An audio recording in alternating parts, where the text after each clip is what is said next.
आपका हमारी आध्यात्मिक यात्रा में हार्दिक स्वागत है। आप सुन रहे हैं शिव महापुराण, जो सनातन धर्म के ही अनमोल ग्रंथों में से एक है। इस श्रृंखला में हम आपके लिए ही इस दिव्य ग्रंथ के प्रत्येक अध्याय का शाश्वत पाठ प्रस्तुत करेंगे। आइए इस ज्ञान और धर्म की ही यात्रा को आरंभ करें। भगवान महादेव की महिमा और उपदेश से ही सजी इस पावन कथा के साथ ही ओम नमः शिवाय। छठवां अध्याय तथा शिव तत्व वर्णन। शिव तत्व का ज्ञान। मुनि बोले कि यह तो आपने पशु और पास का ही उदाहरण दिया है। यह विलक्षण बात आपने कही है। आपका इसका पति कौन है? वायु ने ही उत्तर दिया, हाँ, एक अत्यंत ही रमणीय गुणों का ही आश्रय, विश्वपति, जगतपति, निर्माता और पशु पास विमोचन भी है, जिसके बिना ही भला इस जगत की ऐसी सृष्टि कैसे हो सकती है। परंतु उसे कुछ करते हुए किसी ने देखा नहीं है और किसी कर्ता के बिना यह हुआ भी नहीं है। इसके सारे कार्य ही अवयव रूप है। तब जैसे यह सारा जगत कर्ता वाला है, सावयव कार्य तत्व घर के ही समान है, ऐसे ही कार्य का ही कर्तव्यपन ईश्वर में है, पशु और पास में एवं जीव और कर्म में ही नहीं है। जैसे अंधे को ज्ञान होता है, वो दूसरों के सहारे ही चलता है, स्वयं नहीं। ऐसे ही जीव का कर्तापन है, वह अपने प्रेरक आत्मा को ही पृथक मानकर ही ईश्वर के ही अनुग्रहित हो जाता है। तब वही ही अमृत होता है और तभी वह पशु और पति का ही तत्वतः अंतर समझता है। इस प्रकार ब्रह्म ज्ञानी उसे जानकर ही योगी मुक्ति होते हैं।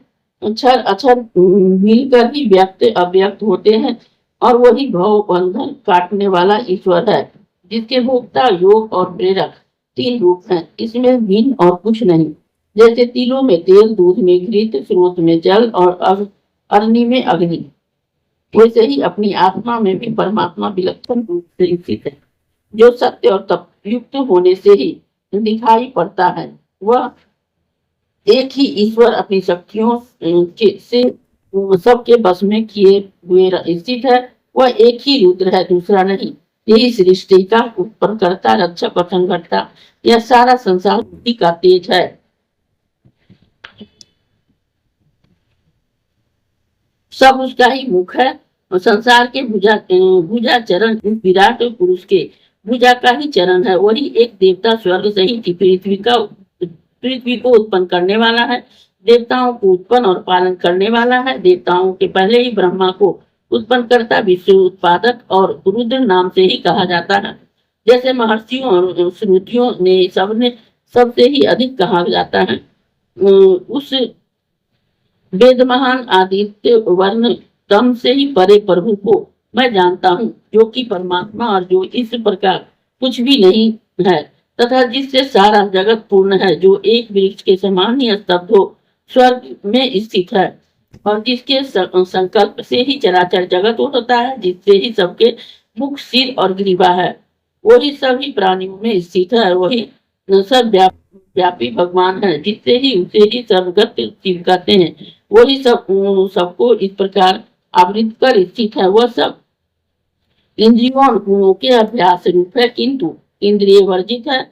वह सबके प्रभु, ईशान, सबके शरणदाता है और मित्र है। वह बिना नेत्र के ही देखते हैं और बिना कान के ही सुनते हैं, जो सबको जानते हैं, जिन्हें कोई नहीं जानता। वह पुराण पुरुष भी कहे जाते हैं, जो सूक्ष्म महान से भी महान, अविनाशी और महेश्वर है। वही सब प्राणियों के हृदय में स्थित है, जिसे वेद सर्वव्यापी परमात्मा जरा ही पुराण पुरुष और सर्वगामी मानते हैं। जो इस परमात्मा शिव का ही ध्यान करता है, वह जन्म मरण से छूट जाता है। वही एक भी अपनी शक्ति से ही तीनों लोकों का संहार करता है। वही सभी प्रकृति है, जो विश्व को उत्पन्न करने वाली है और अनादि कहलाती है, जो रजोगुण से ही लाल, सत्व से श्वेत और तमोगुण से काले रंग की है। वही अनेक प्रकार की प्रजा को ही उत्पन्न करती है और जीव जिसे भोगता है, सहन करता है। इस प्रकार वही अज इसको भोग कर ही फिर त्याग देता है। वह परमात्मा और जीव दोनों समान आयु के ही सखा इस देह रूपी वृक्ष का ही समान भाव से ही स्थित है। और जिसमें जीव कर्म फल को भोगने वाला, इस वृक्ष का ही फल खाने वाला और दूसरा परमात्मा देखने वाला है। जब इस संसार रूपी वृक्ष का या पुरुष मन वो उसके भोगों को भोगता है और मोह को में इस प्रकार चिन्ह करता है, तो अपनी इस माया को देखकर ही पुरुष को साक्षात और परम कारण है ईश्वरीय ज्ञान से शोक रहित हो आनंदित हो जाता है। फिर छंद यज्ञ क्रतु और भूत की भविष्य और वर्तमान उनकी ही समस्त माया को प्राप्त कर वह अपनी माया का निर्माण करता है। इस प्रकार से माया प्रकृति के मायावी महेश्वर है, जो कि साक्षात भी कहलाते हैं। उस शिव को ही ऐसा जानकर मनुष्य को ही शांति प्राप्त करनी चाहिए। वही परमेश्वर सबका काल रूप जगत रक्षा और जगत का ही स्वामी है। उन्हें जानकर मनुष्य काल पास से ही मुक्त हो जाता है।